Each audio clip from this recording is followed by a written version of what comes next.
Kahit may lakas ako ng loob, minsan pakiramdam ko lahat ng ito ay nakakatakot, na imposible na lang ang sagot sa lahat ng gustong maabot. Minsan hindi ko maiwasang sarili ay pagdudahan, pagkat pag-aalinlangan ko'y laging nandyan. Kaya para bang wala nang mapapatunayan sa sarili, pamilya at mga kaibigan. Para sa madaya kong kapalaran, meron lamang akong katanungan. Ilang pintuan pa ba ang sasarahan bago mo ako pagsawa ang pagdamutan? Hindi lang ako basta maghihintay, pipilitin kong ang lahat ay makuha.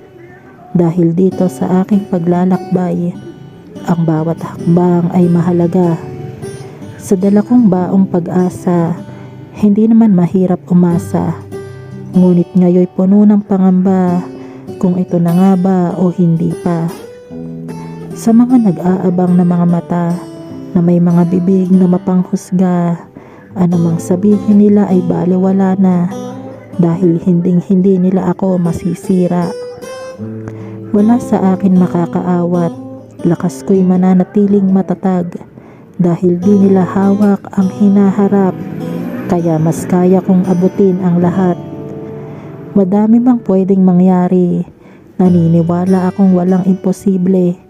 Magwawagi rin ako sa huli, yan ang hindi imposible. Malubak man o patag ang aking nilalakaran, lalakbayin ko ito at lalampasan. At kahit malayo man o makitid ang daanan, kayang marating ang hangad na pupuntahan.